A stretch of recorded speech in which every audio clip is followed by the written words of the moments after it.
Ya, Assalamualaikum warahmatullahi wabarakatuh. Saya Amanah Hijriyah, dosen Universitas Tanjung Pura di jurusan akuntansi. Nah, kali ini saya mau wawancara singkat dengan Mbak siapa namanya? Nurbaiti, Kak. Mbak Nurbaiti. Di jurusan apa, Mbak? Saya dari jurusan Ekonomi Islam angkatan 2019. Jurusan Ekonomi Islam ya. Nah, ini Mbak Nurbaiti ini salah satu mahasiswa di Universitas Tanjung Pura. Kita mau tanya-tanya nih tentang literasi digital, pemanfaatannya dalam lingkup kampus itu seperti apa. Nah, sebelumnya saya mau tanya dulu nih, Mbak tahu nggak tentang literasi digital? Nah, kalau misalnya literasi digital mungkin saya nggak tahu spesifik ya, Bu. Dan saya tahu tuh tentang kalau misalnya literasi itu kan cara kita belajar gitu kan, pembelajaran gitu. Dan digital tuh dunia informasi gitu, informasinya tuh melalui media sosial dan sebagainya. Nah, mungkin itu sepengetahuan pendek saya mengenai literasi digital gitu. Iya. Kemudian nih, biasanya yang digunakan di kampus ini, entah itu Mbak dalam berorganisasi atau ketika belajar di kampus itu biasanya menggunakan media sosial. Nah, kalau media sosial itu biasanya tuh WA atau Instagram gitu kan. Itu kalau misalnya kita kuliah, WA itu untuk chat dosen kan, untuk belajar juga biasa kan kalau dosen kasih materi, terus info-info kuliah gitu. Nah, kalau misalnya sekarang kan lagi musimnya 2 tahun terakhir kan musim COVID kan. Nah, kita kan kuliahnya kan pakai sistem online nih. Nah, kita gunakan Meet, kita gunakan Zoom, sama kita gunakan Classroom sih yang pastinya untuk ngumpulin tugas gitu. Dan biasa juga ada beberapa dosen yang mau ngirim tugasnya tuh lewat email gitu. Nah, kalau dalam segi organisasi itu biasanya manfaatin WA sama IG. Itu kalau media sosialnya, karena kalau IG itu kan jangkauannya luas kan, Bu. Nah, jadi kayak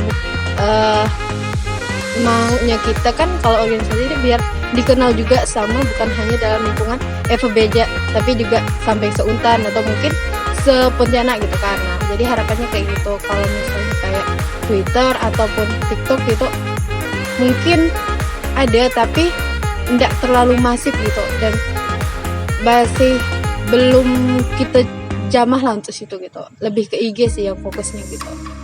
Usernya lebih banyak di IG ya. Iya. Iya.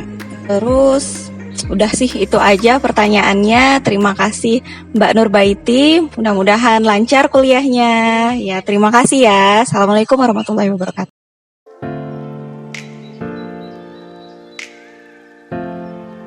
Selamat siang.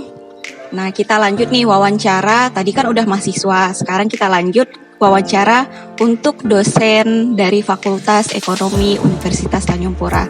Saat ini saya sudah dengan Ibu Rahma Maulidia. Beliau adalah salah satu dosen jurusan akuntansi. Dan mari kita simak nih wawancara singkat dari beliau ya. Nah, tentang literasi digital nih Bu. Menurut Ibu, apa sih literasi digital itu dan apa yang dibutuhkan mahasiswa untuk mengetahui hal itu? Baik, menurut saya literasi digital itu adalah seberapa dalam seseorang atau individu untuk mengenal, memahami dan menerapkan media digital atau informasi di kehidupannya sehari-hari. Intinya itu. Jadi mahasiswa sejauh mana mahasiswa itu memahami fungsi-fungsi dan menerapkannya media digital tersebut ke dalam kehidupan sehari-hari untuk memudahkan aktivitas-aktivitasnya di aktivitas sehari-harinya. Intinya untuk memanfaatkan teknologi ya, seperti itu. Kemudian kan Ibu sebagai dosen nih, menurut Ibu apa sih dampak yang sangat signifikan yang Ibu rasakan ketika menggunakan media sosial sebagai sarana belajar dan pembelajaran? Iya, jadi media digital ini tentunya sangat amat membantu kita untuk menjadi lebih efisien dan efektif. Jadi untuk berkomunikasi jadi lebih lancar, untuk aktivitas pembelajaran juga jadi lebih mudah, misalnya dengan Classroom dan sebagainya. Untuk mengirim data-data juga lebih mudah dengan adanya media digital. Jadi sangat penting untuk mahasiswa atau dosen untuk selalu keep up to date dengan pergerakan dari media digital. Sudah sejauh mana perkembangan yang terjadi itu sangat wajib untuk selalu mengikuti ke up to date-nya seperti apa. Yang jelas supaya ini ya apa menerima informasi secara update ya Bu ya. Kemudian nih kan sekarang ini kan banyak yang nggak bijak ya menggunakan media sosial yang seperti apa. Kemudian juga dari proteksi nih dari kita sendiri. Menurut Ibu apa sih tips-tips yang bisa kita lakukan untuk menanggulangi ya penggunaan media sosial yang tidak bijak itu? Tentunya kita harus menggunakannya dengan sangat berhati-hati juga ya. Selain media sosial ini membantu kita untuk memudahkan aktivitas-aktivitas, tapi juga ada efek yang mungkin bisa dibilang negatif jika kita tidak menggunakannya dengan baik.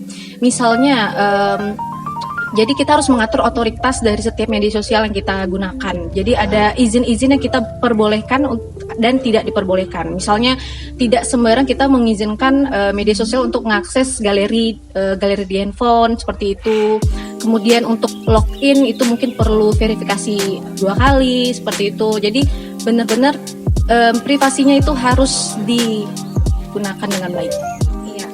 Baik, terima kasih Ibu Rahma atas jawaban singkatnya. Ya, saya ucapkan terima kasih. Sampai jumpa di next project.